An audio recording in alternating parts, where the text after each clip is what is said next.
Hey everyone, welcome back to another On with John episode. I have a very special guest, and that is Flipping Steve.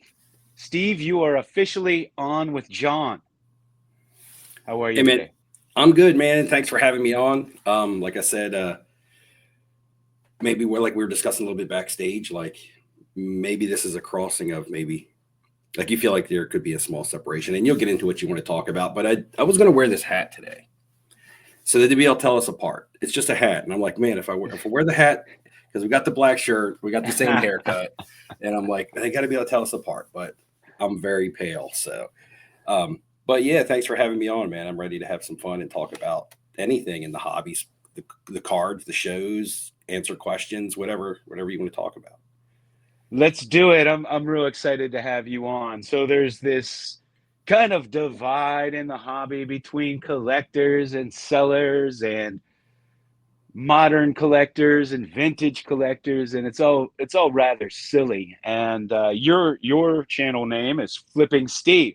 Yes. So I'm known to be, pretty much a straight collector. Haven't sold a card since I think 2015 or 16. So I thought it would be, man, just a great exercise for the two of us to have a discussion. You were telling me backstage that you flip a lot of modern cards. You're getting into vintage hmm to buy vintage. Tell me a little bit about that. Yeah. So real quick with the Flipping Steve title, when I got back into sports cards, because I'm one of the people that was in and was out. I can tell you a quick story that I've never told anybody. I collected all through my high school years, and my goal was to get a rookie card from every NFL player from like 1970, and I graduated high school in 1994. So that was like a 24-year time period. And and I mean anybody that in the Beckett magazine at the time was worth $1. I had to have that rookie card. So some of those names now you don't hear about, or they might have been players in the time. You had the big names, um, your Elways and your Marinos and your Rices and Montana. That was always a huge grail card when I was growing up. Like if you were the kid in school with the '81 Montana, like you were the rich kid, in my eyes. Um, so I did all that, and then in 1995, I met who is now my wife. I sold that collection to buy her engagement ring because I had no money. Um, I was right out of high school and hadn't decided what I wanted to do with my future or anything, but I knew that at the time, at least, I wanted to be with her, which now we're still together. We'll be married 25 years this year. Um, but anyway, I sold that collection and bought her an engagement ring. I don't know if I've ever told that story on my channel or in a live stream. I may have mentioned it before. Um, then I was still into cards, but I got deep into cards. This is something I've never talked about. Almost addicted to buying and breaking packs, almost like you could relate it to people breaking these days. And I make it clear on my channel, I don't buy wax today. I don't open it at least. If I see a blaster at Walmart, I might buy one. If there's 10, I'll buy one. I'll put it in my closet. The other day, I wanted to open a pack of cards, so I did. I bought a pack of WWE cards because they were cheaper, and I sat down at my table and I just wanted to open a pack of cards. I had a death in the family, and I wanted to open a pack of cards and feel good. So I did that. Um, so I went on a 2 or 3 year spree where I was spending my paycheck every week at the local card shop buying wax. I was spending my girlfriend's money at the time and I can't believe she didn't leave me back then. Like I really was, and for a young couple in our first apartment and living paycheck to paycheck, and wondering if we're going to be able to pay the bills, I was spending a lot of money on buying wax, and it was like I would start by buying a couple packs. And then I'd be like, oh man, well, the chase card is still in the box. I got to buy a couple more. And the next thing you know, I've almost bought the entire box because the one card that was 1 in 24 packs at the time with all the inserts and stuff, I ended up having to buy the entire box to get the card that I want. And it turned into where even when I did get a good card, I traded it back into the card shop for more credit or more packs to open until I just ran out of hits and money to to until next paycheck. And you know, in the moment, you don't look at that and be like, man, I'm addicted to doing this. But when you think about it and I get older and I look back on it and I'm like, man, like I said, I can't believe my wife stayed with me. I can't believe I spent that much money on nothing that I have to show for now, other than the knowledge. And it was just irresponsible now, but in the moment, like I was addicted to it. It was an addiction of opening wax cards. And I kind of see that now could happen to lots of people in breaking. I'm sure that it does, and people just don't talk about it. Because even my story, as small as it is, I've never even mentioned it. Um, so that's the first time I've ever told that, and I've been doing YouTube for going on 5 years now, and I've talked a lot about my personal life, and I never told that story. So I thought I would uh, say that on here. Um, but back to when I started my channel, so that's why I got out of sports cards. That's why I was saying I was out for a while. I wasn't out because I didn't love it anymore.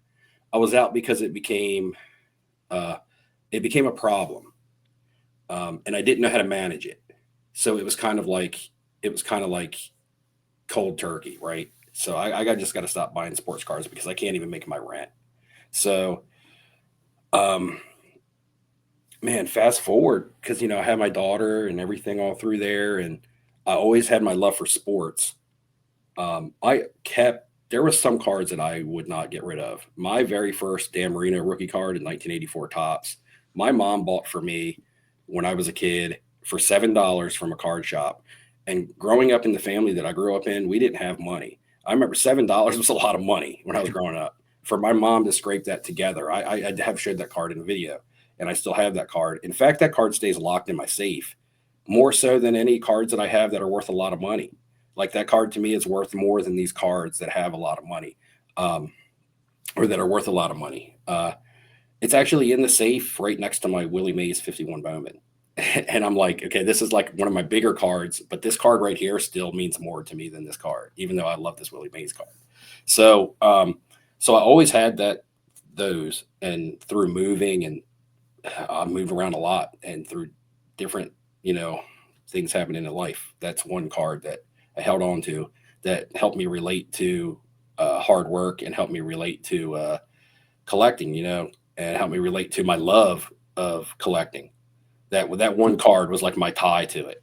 And so the pandemic rolls around. Well, actually, a little bit before the pandemic, I still collected Miami Dolphins. They're my favorite team, and I had the Ryan Tannehill story. So I bought Ryan Tannehill cards. He was a Miami Dolphin. I was like, man, I'm gonna get Ryan Tannehill autograph cards and stuff. That's when you had the contenders tickets and all that. Well, I had those. I never got rid of them because they were Dolphins. And then Tennessee makes a push into the playoffs, and Ryan Tannehill is the Cinderella quarterback, and everybody's buying his stuff.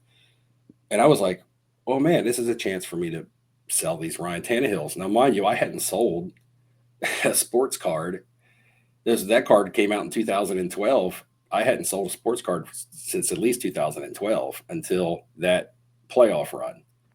And then it basically generated me some free income to be like, okay, now that I got rid of these Ryan Tannehills, what is some other stuff that I can just put this money into from a sports card standpoint and see if I can roll this into anything?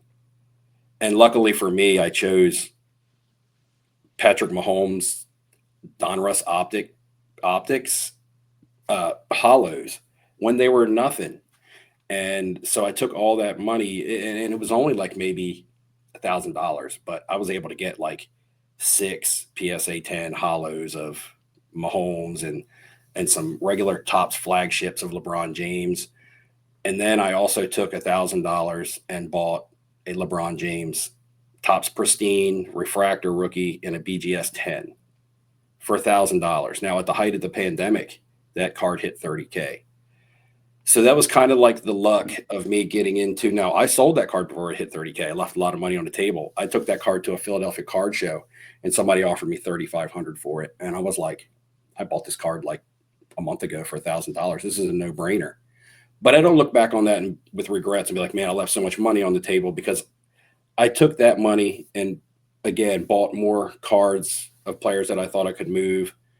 Juan Soto was one of them. I was buying it at that Philly show with that money. And it was like, so I look at that and I'm like, well, I wouldn't have been able to buy all these other cards that I if I'd have just kept that LeBron James. And that's kind of the story of how I got into the sports cards flipping. And I was like, man, I never had anything to show other than my wife's engagement ring. I never had anything to show for my old collection. It was all sold to buy her engagement ring. And then I never had anything to show for all that money that I spent on opening wax. So now I'm going to take some of this money because flipping's not my career. And I never intended it for it to be. It was just kind of like a side thing. Like I have my full-time job that I'm fully immersed with that kicks my ass every day at the casino. So it's like sports cards is just an extra. So I can use it for some more luxuries in life that I might want. And I was like, I want to have something to show for it this time around. And so, especially now, over the past couple of years, I've tried to add one or two nice vintage cards to my collection because I believe that's the cool stuff. One of my videos this year was picked up from the National last year because I did my National videos and then I took a break from YouTube. Again, YouTube is not my thing. I didn't get into this to be a content creator, and I didn't get into. It was the pandemic, and my wife got tired of hearing me talk about sports cards. So I was like, well, I'm just going to get in front of a camera and talk to people about it, and maybe 10 people will watch me, but at least I can talk about it, even if nobody's listening. And it just kind of turned into a YouTube channel, and then it was overwhelming for me. I didn't want sponsorships. I still don't, because I want to be able to say what I want to say. And I don't need sponsorships to help me pay my bills, right? This is supposed to be fun for me, and I'm supposed to do what I want to do, talk about what I want to do, how I want to talk about it. So that's just always been my mindset. I take breaks here and there, and it's not that I'm getting away from it. Like I have a video that I need to finish editing and uploading, but I've had a lot fall on my plate since the beginning of this month. But back to the YouTube channel, just kind of organically became a thing. I remember one day my daughter was like, Dad, you have 100 subscribers. And I'm like, that's crazy. It must all be family. And and it just turned into something that I never intended for it to be. Not that I don't like and appreciate all the people that view my channel. And I always like to call them viewers. I don't like to call them like followers because I don't want anybody to feel like they're following me, right? They're just viewing my content. And I've always my content has just always been my everyday life. So coming up with content to shoot is easy because it's just me. But I don't do like the news reporting, a lot of news and things like that. I leave that to a lot of other channels because I can't, with everything that's going on in the hobby today, I can't be trying to race to my camera every time there's something to report on. That's Ain't that the truth? Yeah, that's just not me. Now, when I got into YouTube, I did. There's different, like you said, a divide earlier. So, the name Flipping Steve just came from that. It was from me selling stuff that I had and things like that. And I've often contemplated being like, man, the title of my channel and what people call me, it kind of, if you just are judging a book by its cover, it kind of really doesn't do everything that I do any justice. It just makes it look like I'm a sports card flipper. Like maybe I'm somebody who just goes to shows and that's all I do, a vlog flipping, and there's people that do that, like a Roth cards. There's people that do that and that's fine. I'm not here to talk bad about them or anything like that. I'm just saying that's not who I am, although the title might give that off. And like I said, I've often contemplated changing the name, but people don't want me to. They like it. It just sounded easy. And if you're not in the sports cards and you're scrolling YouTube and you see my name, you have no idea what Flipping Steve means. It could be gymnastics channel, but yeah, It's a great name. It's a great name. Yeah. Now I'm just kind of like going off on a tangent rant. So I do this. So sometimes you might need to reel me back in and be like, hey man, this is the topic that we're on. So, yeah, well, I enjoy your channel and your channel is like a day in the life. Right? Yeah. And where you're going about your day, and you and I have a lot in common. I too just celebrated a 25th wedding anniversary. Oh, nice! Back in the early 2000s, when I got all my cards from my parents' house, I too was spending most of my money on new cards, and I got real into it in a big way. didn't have a lot of money at the time, and I was spending pretty much, as soon as I got my paycheck, I was out there buying cards. So we have that in common. And then, you do a lot of showing your breakfast and what you're eating, and talk Hmm. about your exercise, and you drop some weight. And I'm a gym junkie, so Yep. I love working out. I love the philosophy of nutrition and the philosophy of working out. So I don't know, you related to me, or I related to you, watching your stuff. My favorite was when you threw the PSA slab off the rooftop. Uh-huh. Yeah, a lot of people like that one. That was pretty fun. That was fun. That was a fun video to shoot, and it was kind of like, again, in the moment, that beach and that tower, my wife go to all the time. It's not far from us. We were down there yesterday, as a matter of fact, and we take my dog down there walking a lot, and we'll take my dog up to that tower. So I was like, you know what? One of these days, I'm going to bring a PSA slab down here, and I'm going to see what happens with it. So it was just kind of like, it wasn't like, hey, let's go do this. It was just kind of like, I'm going to keep this Aaron Rodgers slab in the car, and we'll be down there one day or another. Like, I've been down there so many times since. So again, it was definitely, it was just another thing where it was in the moment. I was meeting friends down there to go out and have a couple drinks, and we stopped and did that. And I was like, it was really fun to shoot. But Yeah, you're like, for me, the perfect example of maybe content that you don't do or normally relate to, but I enjoy it. Like, it's not what I do. It's not a topic that I would normally tune in to, mhm, but I started watching your content and I enjoy it. It doesn't matter if I don't do that. I appreciate it, right? right. And we all do different things in the hobby. It's a big hobby. There's lots of different facets. I think I think we all just need to come together, maybe fight the scammers and the garbage that's out there, and work together to do that. I wanted to ask you, what made you get into vintage now? The cards.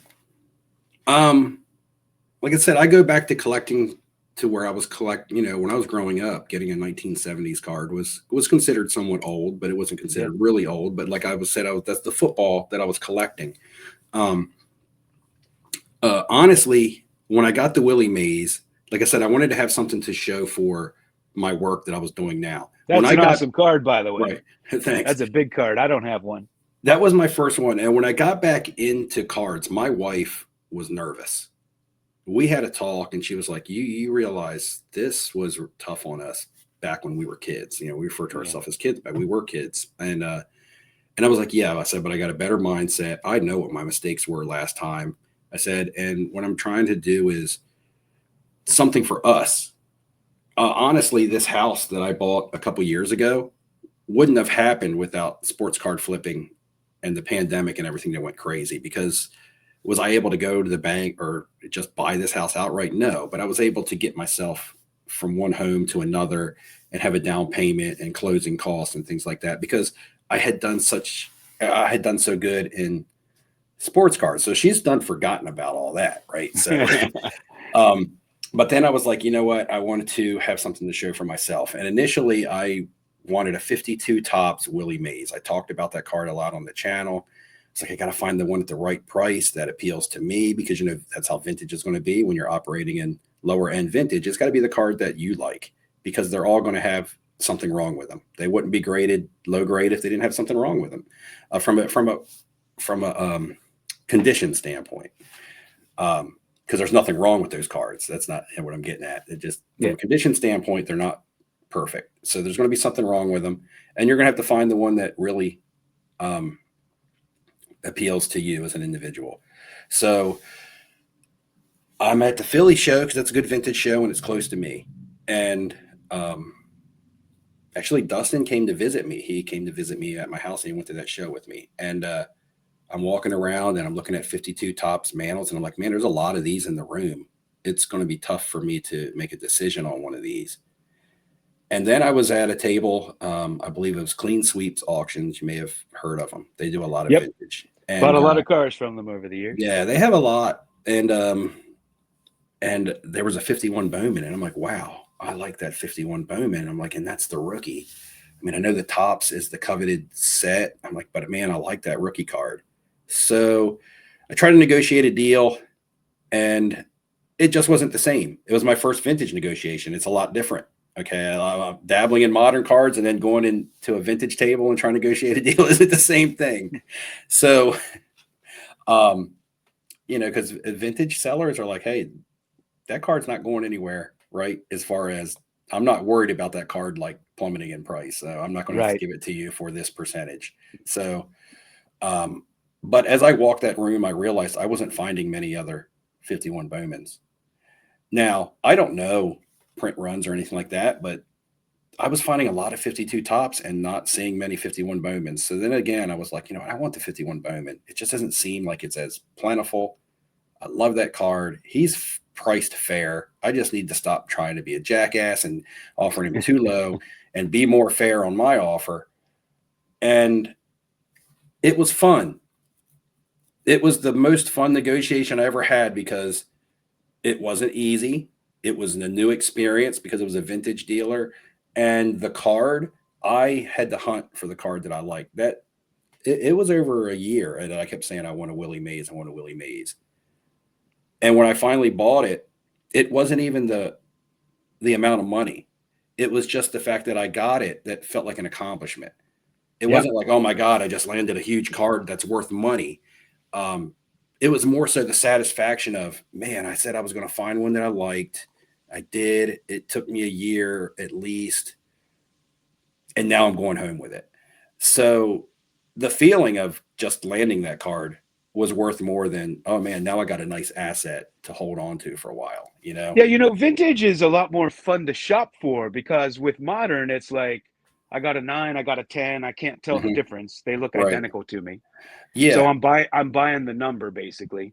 With vintage, you could go a long time to try to find that right copy that looks good for you at the Hmm. right price. Like there's a lot more to it, really. Right. You have an infinite number of choices, and it's not just a 9 or a 10. Right. It was like when I was in high school, I got my driver's license in 1992 and I wanted a Jeep. Like I said, my parents weren't getting me a car. We didn't have that type of money. And so one of the things that I did when I started to move up in the casino business was I was like, man, I'm going to buy myself a 1992 Jeep Wrangler when I get the funds and I get to that point in my life where I've worked hard enough. So it was like that because I had to hunt. So, it's like 2012 and I'm going to look for a Jeep Wrangler that's 30 years old. So I'm like, it was like the hunt. I had to find one that ran good, that wasn't driven into the ground, that had, that wasn't completely rusted out. It wasn't going to be perfect, but it had to meet my criteria. And that was kind of like how it was when I got that Willie Mays. It was a goal that I had set. And even though it would have been just easy to be like, okay, here's the money, I'm going to buy one. The hunt for it of over a year, as opposed to in that moment being like, hey, I'm going to buy one. Let's go to eBay and do it. The hunt of finding, because I made it a point that I wanted to do it in person. I was like, I'm going to buy this card, but it has to be in person because if I buy it on eBay, yeah, I have the card, but I have no story behind it. And I won't have as much of an attachment to it. Yeah. There were certain things that I intentionally went out and did. And because when I say I want to have something to show for it this time around, I'm not just talking about something to show for it from a money standpoint. I want to have good stories to go with it because my stories from the past kind of tarnished my card buying experience. So I wanted to reset that, and it felt great. Now, there's cards I don't care about. Modern cards I buy all day long. I grade them, I sell them, I consign them. I may never even hold them. I might buy one, send it to grading directly from the buyer, and send it directly to consignment straight from there, or from PSA straight to ComC or something like that. And those are just cards I don't really care about. I strictly look at those as an opportunity. I don't look at them as money because they're not money until the money's in my hand. But I look, and sometimes they're losses. So I look at them as opportunity. Okay, there's an opportunity on this. And then when I win, I say, okay, I won. Now let's go get another card. Speaking about the vintage, was my third vintage card was at this year's national that just passed in Cleveland, and it was on the last day. I walked around and I'm like, I need a card that speaks to me.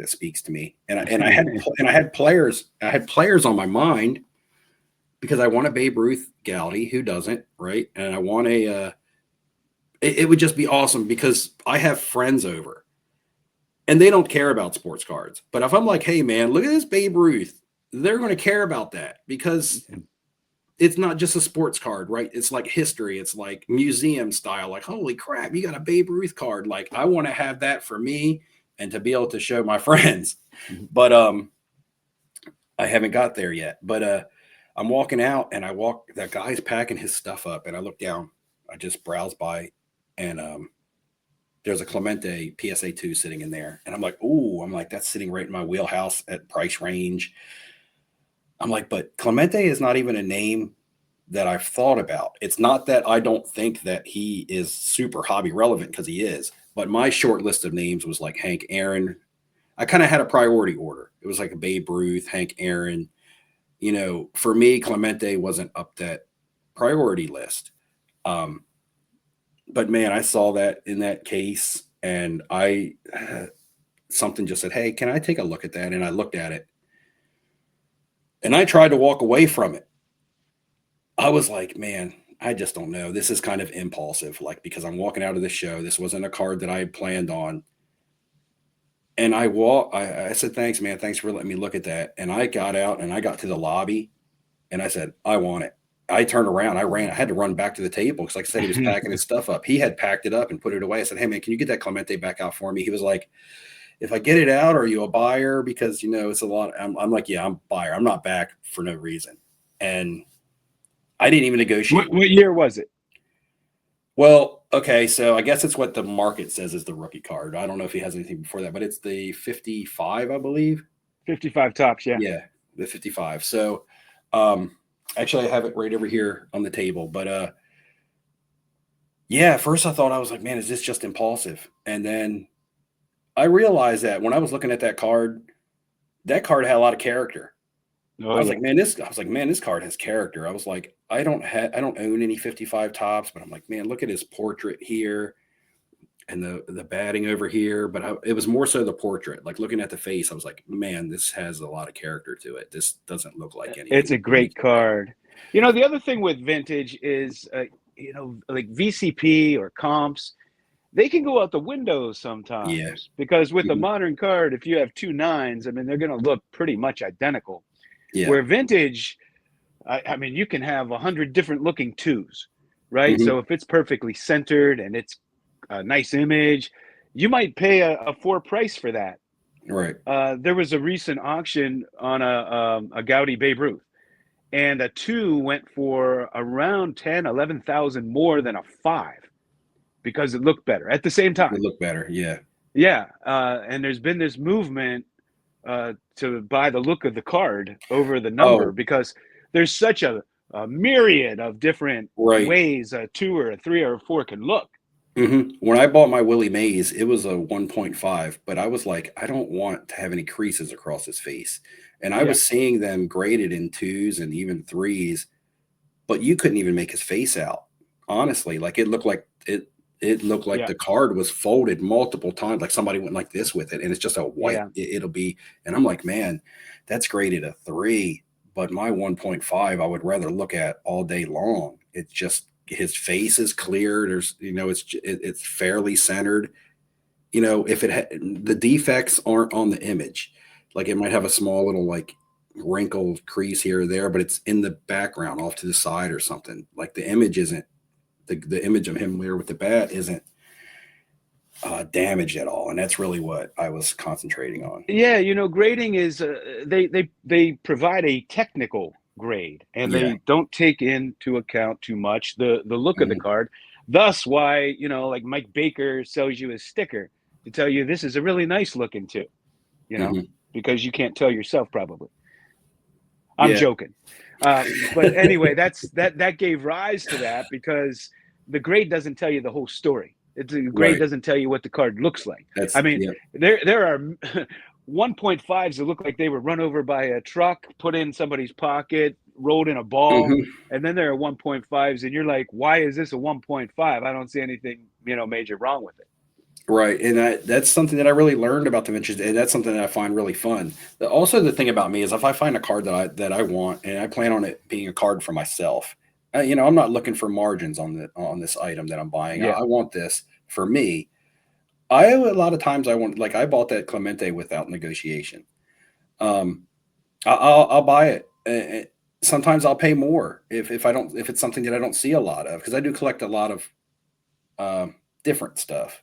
You know, I won't say Yeah. oddball because it's not odd to me, but it's, you know, just different. I like music cards. I like pop culture stuff. Like anything that just, you know, relates to me, helps me jog memories and things like that. My personal collection tells a story. Um, Yeah. so um, I'll tell you, I oh don't yeah, negotiate a lot either, right, because if somebody's selling a card and I think it's a fair price, hmm, I oftentimes will just pay it, right, and I don't get any satisfaction by trying to get an extra $5 or $10 off because I appreciate good card dealers. I want them to hmm, be able to make some money on it. I want to be able to keep buying from them.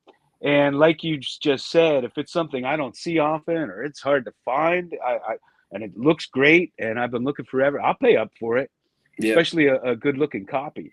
hmm, That and again, going back, that's with vintage. There's a lot, it's a lot more complicated. Searching for the right one when it comes to comps, sometimes they're out the window. I have cards that there are only three ever graded, hmm, so how do you comp something like that? The last one that sold might have been 3 years ago, might have been before the boom. I have some cards that they're the only ones graded. How do you price something like that? right, yeah. And and again, that's the collecting side of me, because Yeah, like I said, back to the flipping Steve name. Now, I there are times when I negotiate big time. You know, if I'm trying to buy a card that I want to make money on it, I got to do what's best for me to give myself a margin and to be safe, because everything's so volatile that, well, at least if I buy it at a safer price, even if I take a hit, it's not going to be as bad, right? I don't just look at something and be like, okay, I need to buy it at this so I can make, I don't buy it at said price so I can make said profit off of it. I yeah, buy it here because if I take a loss on it, it's not going to be as bad. And if I take a, and when I go to sell it, I can price it to sell. You know, I don't have to be at comps. I can be under comps because I got a better deal on the card. To me, like when I sell something, I don't get greedy. Like if I bought something for $100 and all of a sudden it's comping at 500, and everybody on eBay is selling theirs at, or trying to sell theirs at 500. If somebody wants to give me 350 for it, I'll take it because I know I'm making $250. I don't need to make that extra 100. Like, and that's why when I go to shows and I set up, and that's only been twice, but I've set up twice in Atlanta, and I've done really well both times because I was priced to sell. You know, I have other sellers that would come up to me and be like, "Man, we're having a we're not having a good show so far. How did you make so much in day one?" And I'm like, "Well, because I'm priced to sell. Like, if something is comping at, you know, I'll sell my stuff at $50 to $100 off a comp if it's a $500 card. If I'm into it for 200, if I'm more than doubling my money, why do I need to squeeze out an extra little bit of money when pricing to sell gives me high liquidity?" And a lot of yeah. people, they don't really understand that mindset. But then again, they do that for a living. I do it as a side hustle. So, Do you prefer to sell at shows over online? well, I've only set up at a show two times, and both times was really good. And yeah, I like the interaction.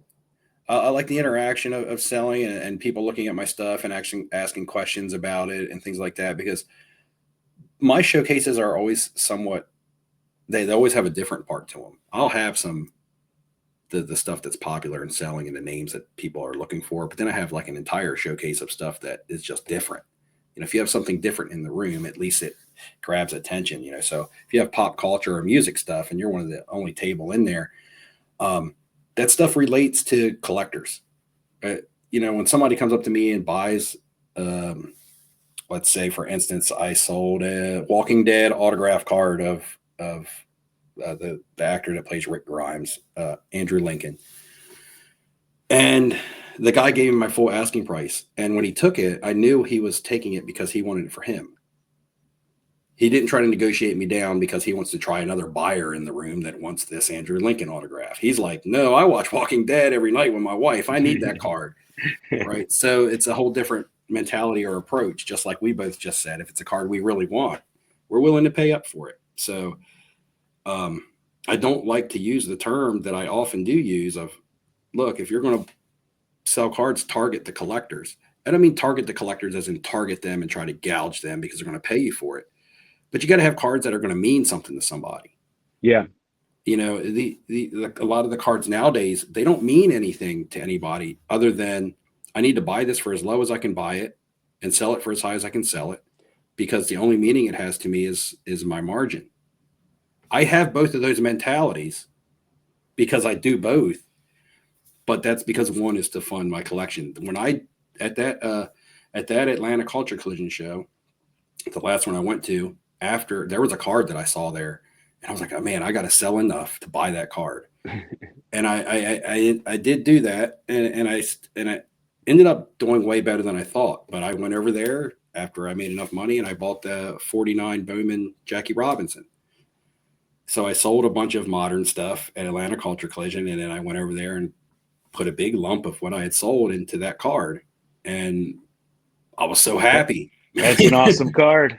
I was so Awesome card. happy because not only did I add another amazing card to my collection, I was like, it was the work to get there. Like, it was selling cards all weekend and hanging out with my friends because my Michael Ham and Dustin were there. So it was like we were hanging out. So we had the whole camaraderie and everything else that goes with going to a show other than just the cards. And when I saw that card, I made a goal. I was like, man, that's my goal. That card by the end of the show is my goal. I hope it doesn't sell it to somebody else. And going over there with that money as we were packing up, again, it was at the end. It wasn't just the fact that I was getting another awesome card, but it was the feeling of, it was the satisfaction of the accomplishment. And yeah, it's so great to go for the camaraderie and to go with your collecting friends, and you always remember those cards. You remember where you got it. You remember who you were with when you got it, and it's just extra special. What do you think? There's been this big movement with more and more Pokemon cards popping up, and there are shows where there are more Pokemon cards and sports cards, and you see more and more of them at card shops. What do you think Pokemon's going to overtake sports cards in the future? Because you were talking nostalgia, a lot of people that grew up in the late 90s, early 2000s, if you were kids then, you may have been more into Pokemon than sports cards. Right. And to me, it's something that I can't really relate to. So I don't know a lot about it. For me, Pokemon would be strictly if I thought it was an opportunity. And I don't know enough about it to gamble on that. And yeah, I could sit, I could do research, I could find out this, I could find out that. But like I said, this isn't like what I do for a living.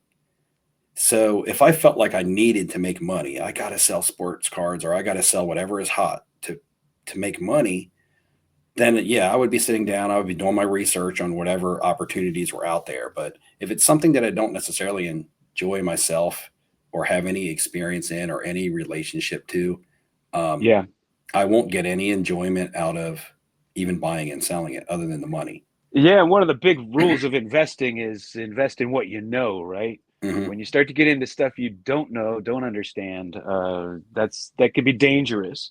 I know, and I know PSA has been grading a lot more Pokemon cards. Their numbers have really been going up with that. So it'll be interesting to see what transpires, but they certainly can both live on and both be huge and both be big. It's just always interesting to think about in the future. Sports cards have been really hitting their peak because guys my age, that's what we grew up with, and we have money now. Many guys are in retirement with millions in their 401k and can buy their dream cards they always wanted to buy.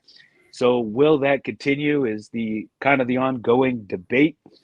And then there's the debate, well, I don't want to own players that aren't hobby relevant, or I don't want to own players that I didn't see play, that kind of thing.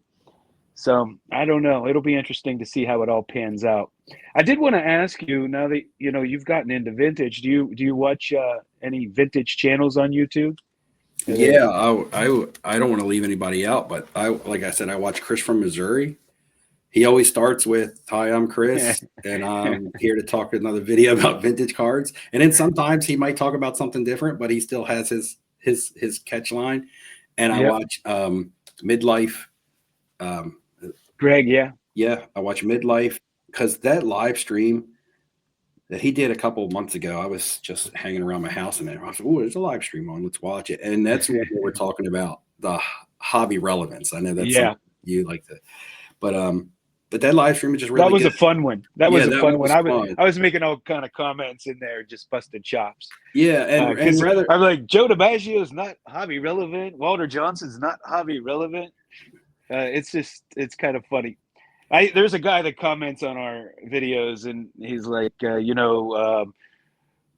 Berra won't be worth anything because he's not a household name. Christy Mathewson isn't a household name. People that don't watch baseball don't know him. And I'm like, why the hell would people that don't watch baseball collect baseball cards? mhm, Like, yeah, somebody's mom might not know who Christy Mathewson is, but baseball fans sure would. right, yeah. And when I first, before I even did YouTube, I watched content, and one of the first ones that I remember stumbling upon was Big Scott, Oh and yeah, because he collect Gary Carter.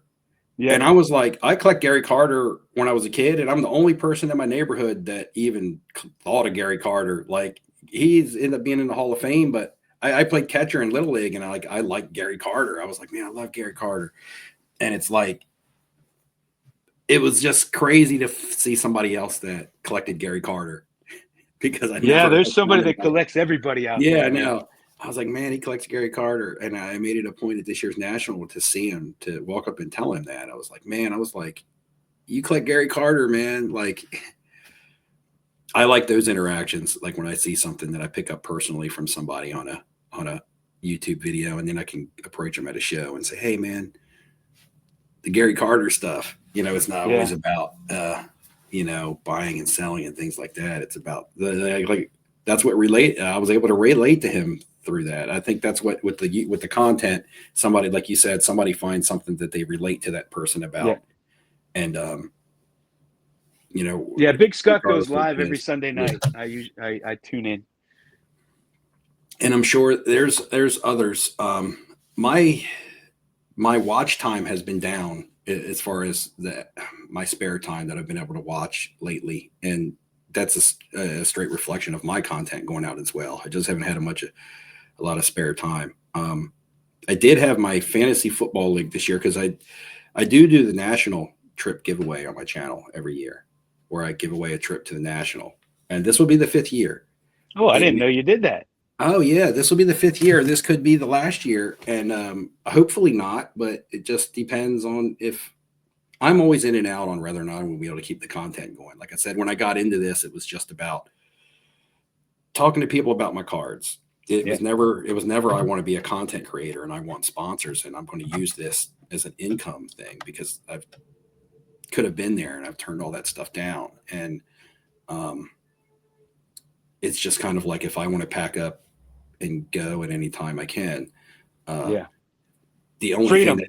yeah, and the only thing that really keeps me coming back is because I will miss some of my viewers. It's not that I'm scared that they're going to miss me if I go away. Like there's viewers that I've never met in person, but I read their comments and stuff, and I'm like, man, I'll miss talking to these people Yeah, sometimes. I'm the same way. A lot of people interact. I've never met them, but I know their name on there, and Hmm. we get to talking, and that makes it extra special. I mean, that's what we are doing on here. Many of us, or probably most of us, is we're on here to make relationships with fellow collectors because our families don't care. We can't talk to them about it. I show my wife a card. I mean, she has no idea what she's looking at. Yeah. Well, the thing about the giveaway was when I started it, I was like, man, I'm going to give away a trip to the national on my channel. This is my first year going to the national, my first year doing YouTube and things like that. I've done well in the hobby, and a lot of people talk about giving back to the hobby. especially some of your big channels. They talk about, well, you got to give back, but I don't see a lot of it. Is what I'm, what I don't Yeah. know what you're giving back, um, other than maybe entertainment, which is fine. Well, in the But vintage community, I know there are a lot of people that send care packages, send mhm. cards to each other. Oh Um, yeah, I'm not. I'm when I say I don't want to mention names, but what I'm talking about, some of it's like Lord Voldemort, the name that shall not be spoken. It's like it's just some of the bigger channels that could do a lot for somebody. Let's just put it yeah. that way. That No, could I do hear it. you. That could do a lot for somebody. And Yeah. I'm like, you know what? I am gonna see what I can do here. And it started off as a giveaway for 2 nights in the hotels in Chicago, and the VIP pass for every day that they were there. That was a 5-day VIP pass in case they came early on their own, but at least 2 of the nights in the hotel would be covered by my channel and myself. And if I Well, could, that's awesome. and it That's was very like, generous. and then but it's grown over time, which was good because at first it was just okay, here's some money. Now if you, it was like $400 I was able to raise. I'm like, this could go towards a plane ticket, or you can just get this money from me at the show and buy a card. um, it's grown into where last year it's gotten to 3 days now. Last year I raised $1,000 to give to the person at the show to spend. um, Wow. and I got a 5-day pass, which came courtesy of another company that was there.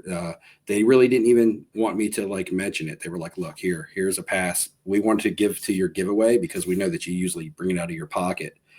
And they were like, "We want to give a pass to the national to your winner." So they reached out to me. I didn't even ask, and I was like, "Oh, that's cool. That's $250 basically that I don't have to spend out of my own pocket now." And they didn't even want me to. They still don't. They didn't even want me to bring their name up, so I won't. But most people want. Well, actually, that's been the pleasant thing that I've run into. Like Zion cases, they gave me. They say bring your winner to our booth, and we'll give them a free case of their choice. Oh, Um, wow. Nice. so we do that. I'm a big fan of theirs because I've been using their Mag Pro holders. I love them. Okay. Yeah, Yeah. so some of the vendors like that I reach out to, SGC gave like 10 free grades. So it was like people started like chipping in on it. I would go, they got wind of it, whether I emailed them or not, and be like, "Hey, I do a giveaway every year. Would you like to just throw something at my winner, even if it's a T-shirt, right?"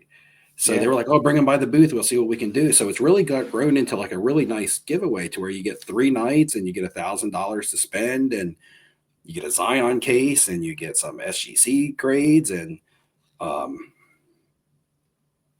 there's 2 or 3 other things that I can't even remember, but just small things. Oh, Ryan from Breakout Cards, he would always give one of his spotting fakes books to it, and so people would Great get a guy. spotting. Yeah, so Great content too. it just turned into a cool little giveaway. And my intentions when I did it was maybe maybe one of these big dog channels that says to give back to the hobby will see what a small channel is trying to do, and then maybe they'll do something on their own. I don't want them to get with me. I don't want them to help me or anything like, but I want them on their own to do maybe something really big and grand for somebody.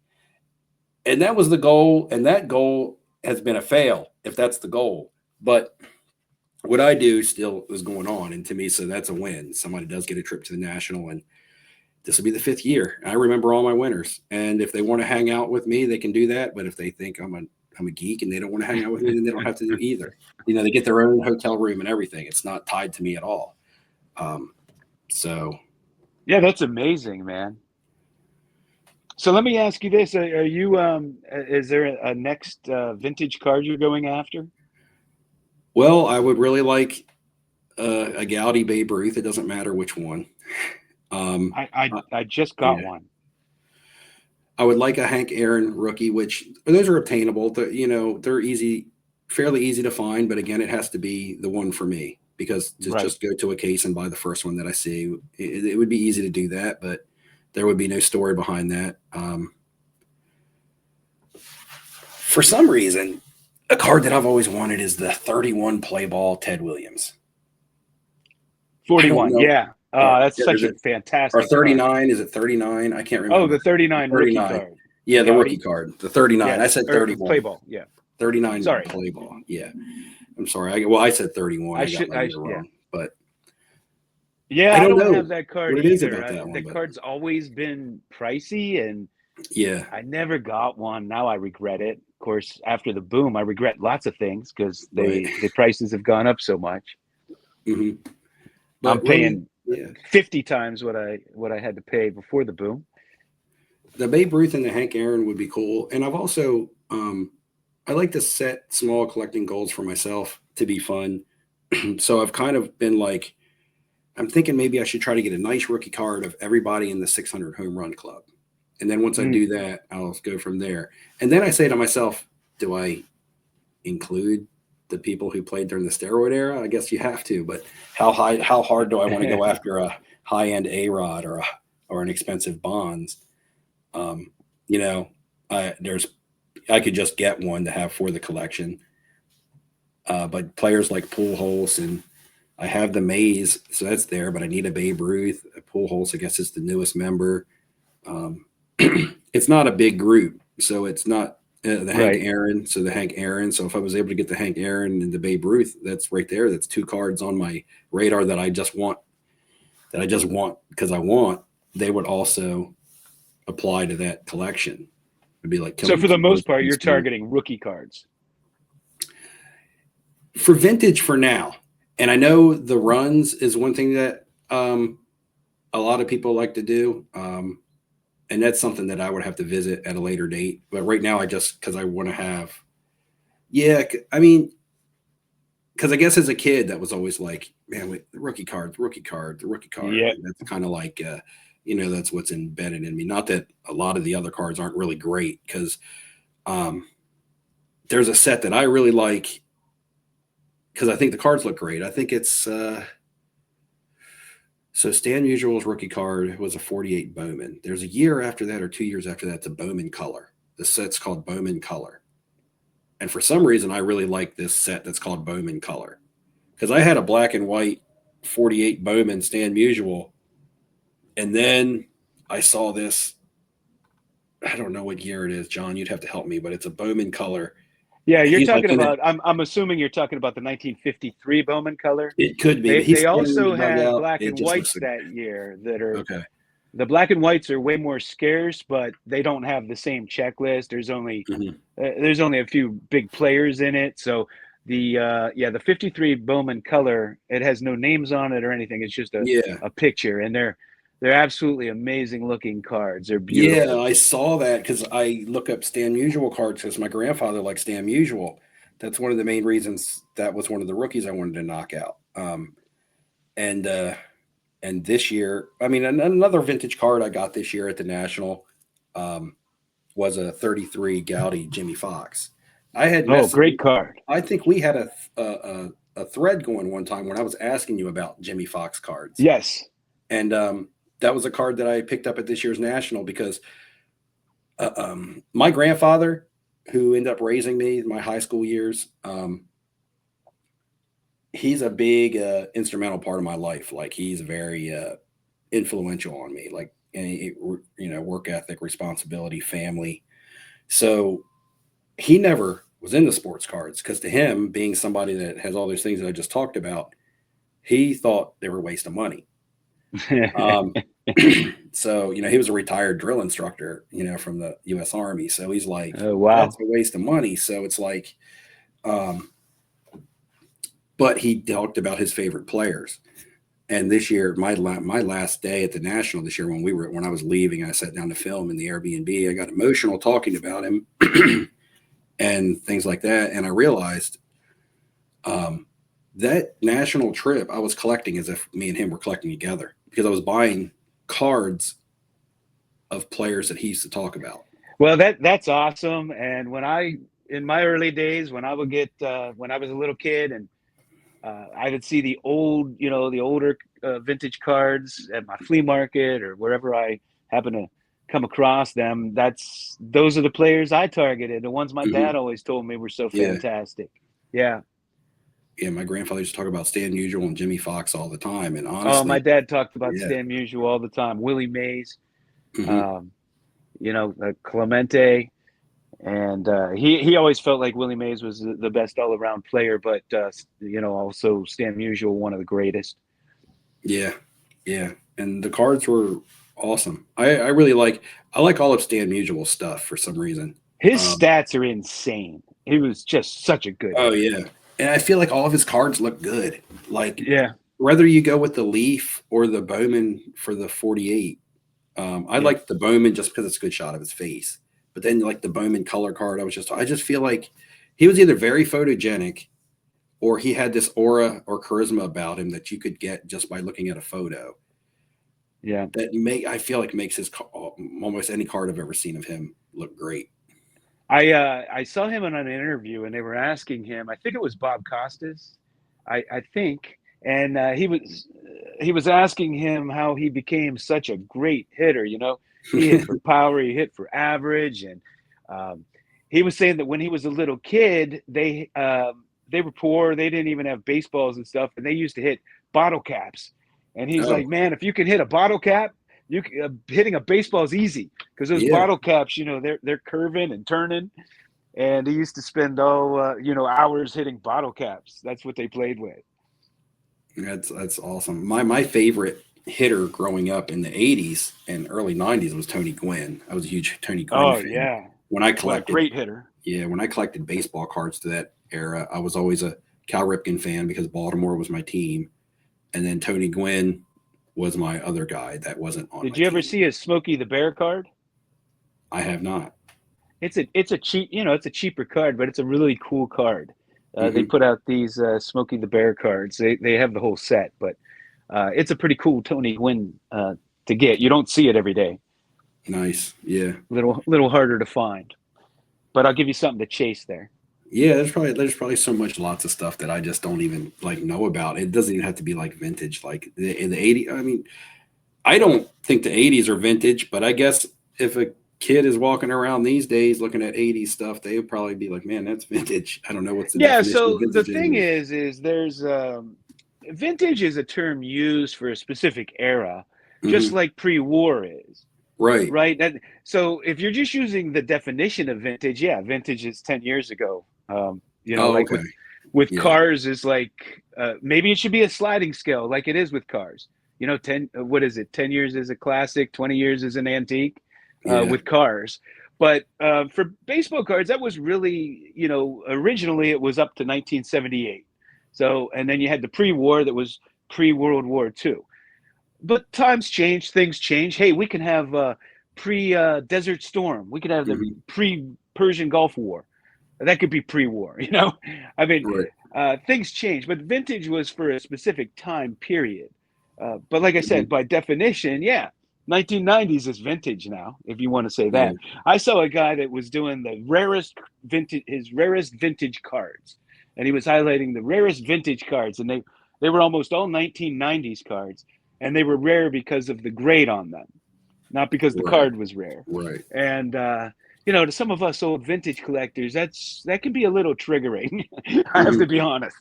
Um, it's just most of us are into the organically rare, not because Right. A And the manufacturer's thing rare. is Yeah. like there were 2,500 PSA 10s, and he was calling that rare. Like I Hmm. said, I have cards that there's three in existence. That's rare. Yeah. Having 25, because there's 40,000 totally graded and only 2,000 get a 10. That's not rare. 2,000 is not rare. The grade rare. Yeah. Well, The but card. not even, Yeah. I mean, I yeah, guess in even if perspective, there's and 2,000 of them, that's still not rare. I guess I would say the grade's tough, not rare. Yeah, yeah, It's yeah. a tough But grade, but yeah. I mean, it's everybody has their own definition, right? I'm not judging that. That's the way he does it. Oh, That's the way they think of it. And that's the new thing. It's now PSA rare over a rare card. and I'm guessing I'll eventually go pre-war, but then again, with somebody that's fairly inexperienced in vintage, like right now, I'm in that like 50s area. I did get the Gaudy Fox, and I guess the Babe Ruth. I guess so. Anything So I guess the Gaudy Babe Ruth would be considered pre-war Yes. Yeah. because Up it's a until 33, basically, until 42, you know, 40. the war broke out in December of 41. Okay. So really up until the 41 play ball Hmm. is really the pre-war. Okay. So like with And me, then somebody and then there that's was a huge gap, right? Because of the Mhm. war, there was a shortage in workers, there was a shortage in cardboard and paper Yeah. products and manufacturing, and everybody was switching to manufacture, you know, weapons and stuff. Uh-huh. And so it wasn't a main set until that really that 48 Bowman, Hmm. right? Black and white set. You had like the MP and Company in 43. They made them again in 49, stuff like that. But that's why the end of the 40s, you know, there was a big gap. So then you Uh-huh. had the 48 Bowman and a 49 Bowman and a 49 Leaf. And then cards, you know, came out in a big way again. So, you know, it's always fascinating for me to look back at the culture of the time and how that affected the production and issuance of baseball cards. Yeah. It's like It, I like to collect the Diamond Stars from the mid 30s. So those are indicative of the Art Deco period, right? They have mhm. that same look of the Art Deco period that was so popular at the time. And then you go to the 1920s, and they're all pretty much black and whites, and most of them are strip cards or hand cut. Uh, you know, some people want to stay away from them because they're black and white. They don't like that. I've actually even heard people say black and white aren't real cards. Um, just silly to me, but you know, I still like them because that's the way they were then. And the 1920s, I mean, those cards are all scarce. They're all, you Mhm. know, they're scarce, and there's some really rare issues. I have an issue here. This is 1934.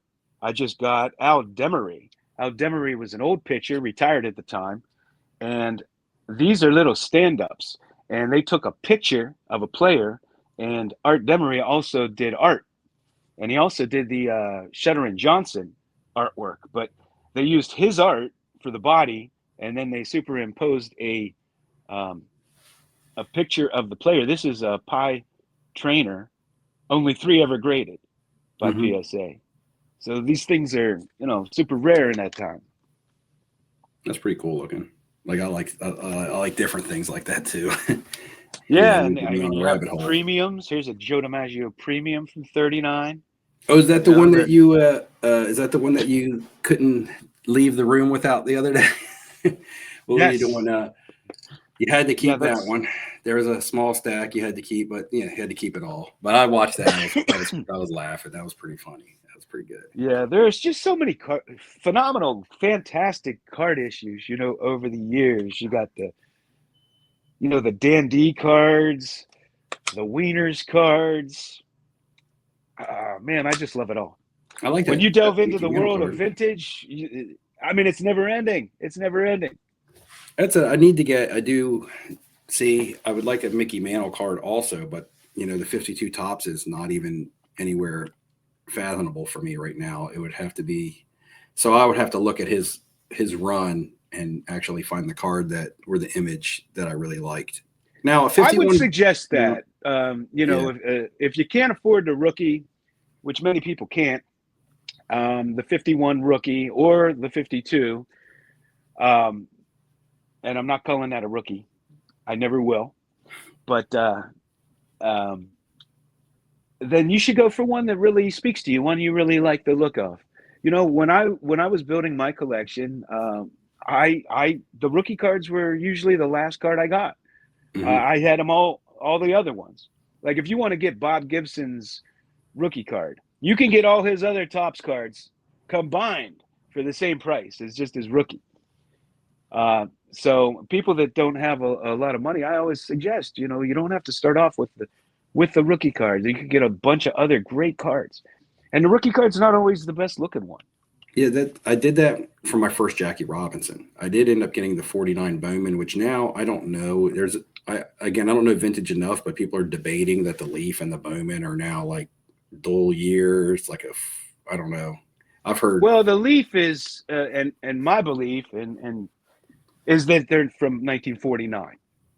Okay. And if you read the backs of them, and Orlando from A Collector's Dream actually interviewed a guy that got these things, Hmm. and he says he got them in '49.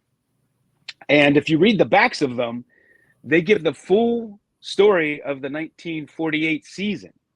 Okay. So how could they come out in '48 if they have all, they know who won the MVP and they have the information from '48?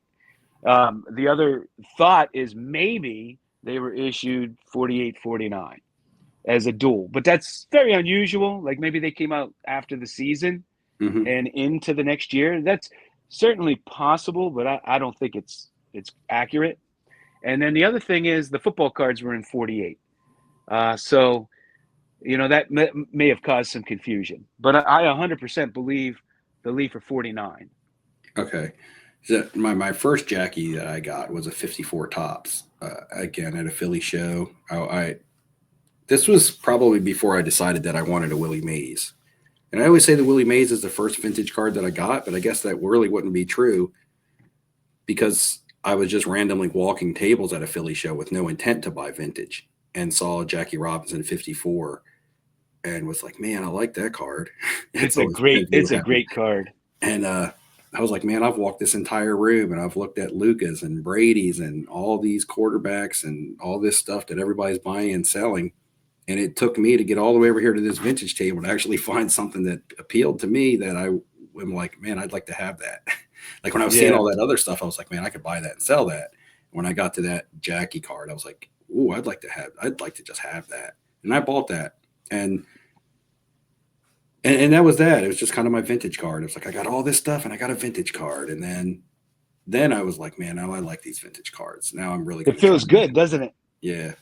I mean And that one again. Jackie cards are more than just baseball cards. They're little pieces of American history. Yeah, that's how I define. Yeah, it really does feel like you have it. Not even let you feel like it. It is history. Yeah.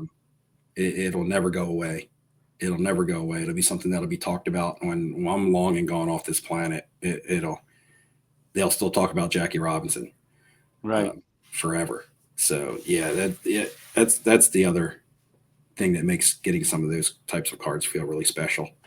Yeah, even Babe Ruth, he was larger than life. He was known around the world Oh yeah, he almost feels like a in fictional an character. era where there was no TV, and he Hmm. was still known all over the world. The guy that's really coming up now, Sada Haruo, I grew up learning about him. My dad taught me about him, but with Topps including his products, and he's starting to get a lot more notoriety, and all the Japanese players now becoming superstars in MLB.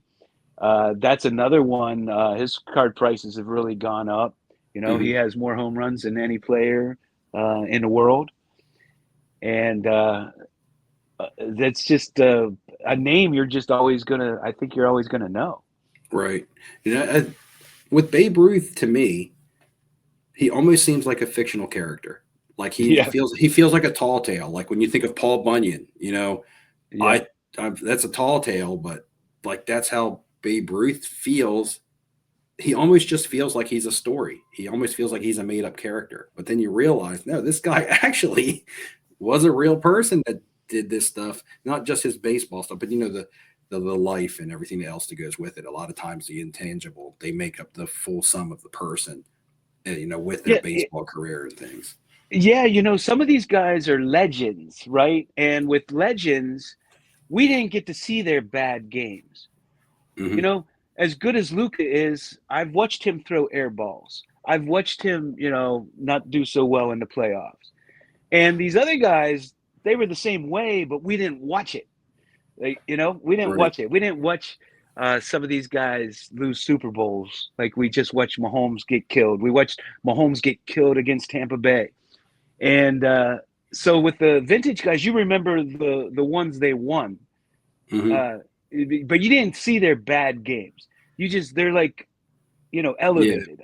I don't know. According to what you hear, you would think Ruth never had a bad game, but we know he had a bad season, a real bad season. And like Jackie Robinson, you'd never know he had a bad game. You wouldn't know. But like I said, the modern guys, we see what they do on TikTok. We see what they Hmm. do we see what they're saying in interviews. We see their bad games along with their good games. So they're probably not quite as on a pedestal as Jackie Robinson or Babe Ruth is. Right. Yeah, And that's the other thing is, we'll always have that film. We'll always hmm have that film. Go try to yeah. watch a Babe Ruth game. You can't. So you go, Josh Gibson. Josh Gibson.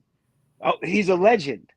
And all we have are stories, and we don't know if it's true or not. I mean, when they integrated the stats, and they're saying he has this lifetime batting average of 370 something. I mean, according to the stats, he only struck out 16 times in his entire career, and there were like 6 seasons where he had zero strikeouts. Now we know that that can't be accurate. So it's legend. It doesn't matter if it's true or not. Yep. And to go full circle with this, I feel like when you mentioned earlier about there being seeming like there's two separate sides to the hobby, where I feel the disconnect comes is passion for the cards or passion for the collecting or for the cards, which would lead to collecting. I feel like the disconnect is there's the money aspect, and that's strictly what this is to me. It's a business. That's some people's mindset. It's strictly a business. I could care less about the cards. It's cards this week. It's sneakers next week. It's VHS tapes. It's whatever is paying my bills or whatever I need to make money. And then you have the people that are very passionate about the actual cards and the hobby itself, not necessarily what they can get out of the hobby. Some Mm-hmm. people are in the hobby just for what they can get out of it from a monetary standpoint, because everybody gets something out of it, whether it's monetary or whether it's personal satisfaction, whether it's feeling good about having a card. You know, everybody takes something different about out of it, and I think that sometimes when it's just strictly money driven, and this is a business, it'll always be money driven. But when it is money driven, um, strictly, it almost feels like a disrespect for the hobby or disrespect maybe for, and I'm not saying that's what it is, but I could Yeah, see no, where I, some, I, I, right, I hear, I see where you're coming from. It feels that way. Yeah. right, like to somebody who's a collector, you can be like, man, this is my passion, this is what I love, and they don't really care about the hobby, they just care about what they can get out of it. Yeah. I And can they see and they where, couldn't right, possibly understand the nostalgia of it right, if they didn't grow up with their dad telling them about these guys, hmm, and they might not have the nostalgia. It's just a right. business to them. And the people that are strictly selling for a business are basically, they're hustling, they're doing what they need to do to survive, right? And Yeah. I don't think that there's any malicious intent in that. And but sometimes when people feel slighted because oh, this is the hobby that I'm passionate about, and this is all that they think that it is, it's almost like a disrespect for your passion, but it's not a malicious intent thing. It's just more or less, I'm just trying to do what I need to do for myself. And I Yeah. think Very, that's kind of where the disconnect comes from. very astute. And I agree with you. Uh, I think I think what drew a lot of that on is the channels that are like, make become a millionaire overnight flipping Hmm. cards, and purchase my how to get rich scheme. Oh, Um, those kinds of things that just dominate the YouTube algorithms.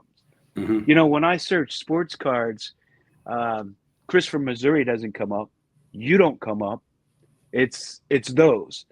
spending $50,000 in 10 minutes at Hmm. this card show, how to get rich flipping sports cards, who to invest in. And there's a place for that. I mean, if you're flipping cards, you're going to want to know other people's thoughts on which quarterbacks to invest in. I get Oh, all that.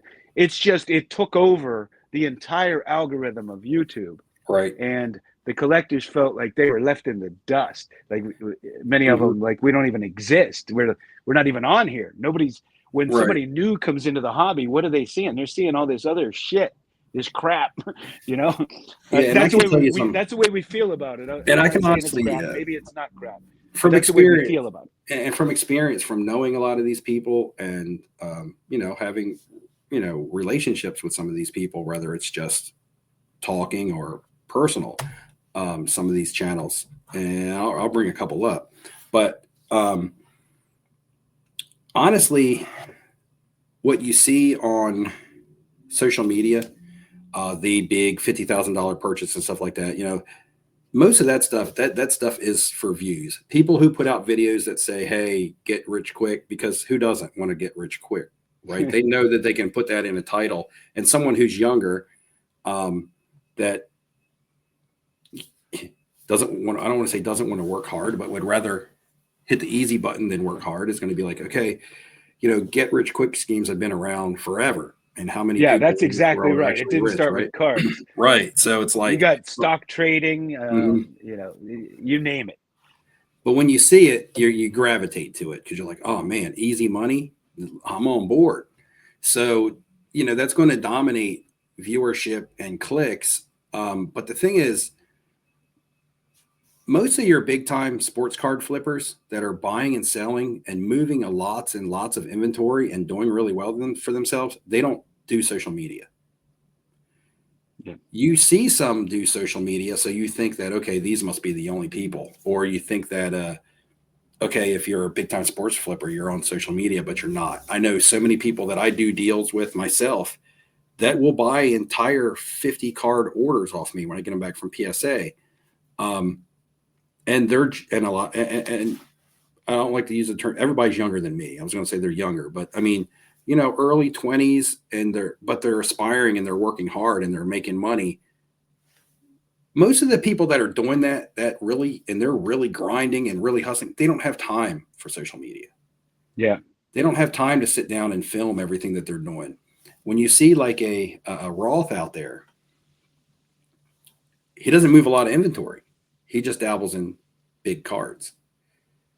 Uh, One of the things that I always frowned upon, and some of these guys I consider to be friends, we've hung out, we talk, we've gone to dinners and things like that when we meet at shows, is the lack of transparency in some of their videos. And I'd be like, guys, look, it's great to shoot these vlogs and stuff. And I know it's for entertainment. I get it. But when you say I bought this card for this much and I made this much and things like that, I said, you guys have a lot of young viewership out there. I always feel like I'm the grandfather or something in the conversation when I'm sitting around with these guys. But I'm like, look, guys, I'm like, you guys have a lot of younger engagement. So when you look at the demographic of people that watch my channel, it's guys like me. It's middle-aged males that have lots of experience and have been through the shit and have pulled out and know what hard work is all about and things like that. I know you're putting out videos for entertainment, but a lot of your demographic of viewership is not, I don't want to say smart enough, but they don't realize that this is strictly entertainment. You don't show your losses. You don't show your Yeah. expenses. You don't show how much it costs to travel from show to show to show and to buy airline tickets and hotel tickets. All you show is I bought this card for this much and I sold it for this much. And it looks like it's easy and it looks like it's making money. And I'm saying you're doing yourself an injustice because it is tough and it is a grind to travel from show to show to show and find deals and sell cards. It's not only physically exhausting, it's mentally exhausting. To negotiate Yeah. deals all day is mentally exhausting. And you guys leave a lot of that stuff out. And I get that you leave that stuff out because it's not necessarily what gets clicks and views, but it's the real part of it. And there are people that not only want to see the real part of it, they need to see the real part of it, or they're going to get a false conception that this is easy. And they're going to drop Yeah. everything that they do to become sports card flippers. And give up on, maybe doing something. Hey, I want to go to college to do this. Oh, I'm not going to do that now. I'm going to be a sports card flipper. I know someone that I'm talking to him at a Philly show, and he's a big time social media guy. He doesn't do a lot of YouTube, but he's in a lot of stuff. And I talked to him and I'm like, so what are you doing as a backup? He's like, well, I dropped out of college to flip sports cards. And I'm like, you don't have a backup plan? And he's like, no, not really. I'm like, I see him and I consider him to be a friend. And then without trying to sound like his dad, it just is, it hurts me to see that. I'm like, man, I really wish you had a backup plan. So Well, he because could end up being one of the biggest dealers in the hobby. Who knows? and that's why I always try to make it a point in my videos to say, guys, I don't flip sports cards to pay my bills. Yeah. Okay. I have a job and I didn't quit my career to do this when I could have. Right. Yeah. But to me, it just was not worth it. I just wish that some of my friends that do vlog videos like that, and like I said, I do call them friends. We play sports and stuff together. When we meet at shows, we do things like off camera. A lot of these people are completely different. Um, on camera, they're the most outgoing person you would see, and off camera, they're shying in the corner. You got to approach them and talk to them. Like it's almost like a switch is flipped when the camera is turned on. Not saying that they're faking you out. It's just um, they're just when you know someone personally, they're just everybody isn't. It's not all easy and not all smiles like you see on camera. Yeah, They, I you you know know, I when you talk about it in that way where they don't show their expenses and the true breakdown, I've said that about real estate over the years. mhm, People will tell you what they bought the house for, and they'll tell you what they sold it for, and look at this. But they don't tell you the closing costs. They don't tell you they paid $10,000 a year in property taxes. They don't tell you their wife, it had extra rooms, and the wife spent 20,000 on furniture for those rooms. And they mhm. don't tell you that they spent 30,000 before they sold it to fix it up, and then they had to pay 7% or 6% or whatever to a realtor to sell it. They don't take any of those expenses into account. It makes it sound like they're making a fortune. Right, and sometimes the things I try to explain to them, it's not a bad thing because okay, so for instance, say a sports card show or a sponsor is paying you to fly out there and giving you a table to set up, paying for your accommodations because they want your social media presence there. Yeah, Um, say for instance they're paying for that stuff. It's okay to disclose it. A lot of people feel like, oh, if I say that a sponsor is paying for me to go there, people are going to look at me and be like, oh, he ain't doing this on his own. But when you first started, they weren't paying for you to do that. right. You earned for them to do that for you. And now it's just a fruit of your labor in my mind. So it's okay to disclose it because not does it only show that your hard work can pay off for you. It also shows you that you got to start somewhere too. Right. In the Yeah, beginning, and you these and were expenses. These are real expenses, but if you work hard enough, maybe they won't be. yeah, because when Um, you have to travel to a show, it's not easy to make money when you have to mhm. get a hotel or if you're flying. It is important to show those expenses, I think. Yeah, and I think for a lot of the younger crowd that watches these videos, it'll actually teach them. It is. If you say that it's harder because you see the rewards of it. I just don't like the projection that it's easy to do Yeah, because that's false, and it may get easier over time because you may get not benefits from it, but it's not nothing easy. worthwhile is easy, is it? Right, right. And I get But for the if you entertainment have if aspect, you have the determination, I'm a big believer in believing in yourself, and if you have a vision and you focus on it, law of attraction, whatever you want to call it, that you could succeed where other people don't. It's like Mhm, if you become a chef. I would always tell my daughter and young people these kinds of things. It's like if you're really good at what you do and you have a passion for it, you're probably going to do well at it. It's like if you are a chef, well, you could work at Denny's, maybe making minimum wage as a cook, or you could make $1 million as a partner in a restaurant in New York City as a cook. mhm, Like it runs the gamut. No matter what you do in life. I knew a guy. He was a mentor of mine, and he liked to take people's garbage, and he started taking people's garbage, and he ended up having the largest garbage company in my hometown and sold it, for millions. mhm. Uh, but not every garbage collector, makes money like that. But if you have a passion for it, you're good at it. No matter what you do, you can become um, wealthy doing it. Right. There are actors that are struggling, do TV commercials, work as waitresses, but then there are actresses that make $20 million a movie. So you could be successful at anything, and the same is with cards. There are some dealers that do great. Look at Probstein, Mhm, and then there are other people that struggle. So if you believe in yourself and you're doing it right, and you're not, you know, ripping people off and hurting your reputation, you can do it. mhm. Yeah. Yep. That's true. All right, Steve. Well, hey, thanks so much for coming on. I think we talked a lot. I don't Yeah, know we how did. long this is, but it's pretty good. Guys, if you haven't checked out Flipping Steve, I'll put a link in the description to this video. Check him out. I enjoy him. I think you will too. Steve, I love, I don't know why, I really love, you talking to your dog and making your food and driving around. And I enjoy it. I enjoy it. And it's kind of like Mary Gamble. Gamble's copying your stuff now. She does Oh something yeah. similar. Yeah. I enjoy Yeah. her stuff because I love New York City and I love Hmm. to watch her walk around New York City. I just got back, and in fact, in my next video, there's a few small clips from New York City. I just went up there 2 weeks ago or something. I had to come home early, unfortunately. I told you I had a death in the family. I was up to New York for a couple days, but I had to come home early. But I got a little Oh, bit of footage while I sorry was. about that. Yeah, that's why I had a lot has fallen into my plate lately, but it's all good, We're gonna push through it and it'll be good. Get it all taken care of. That sucks. Well, appreciate Oh, I you don't want to coming end on on. that note. Yeah, Come over to my I pre. channel and win a trip to the national giveaway. That's what you need to do. Like that's come How does that somebody. work?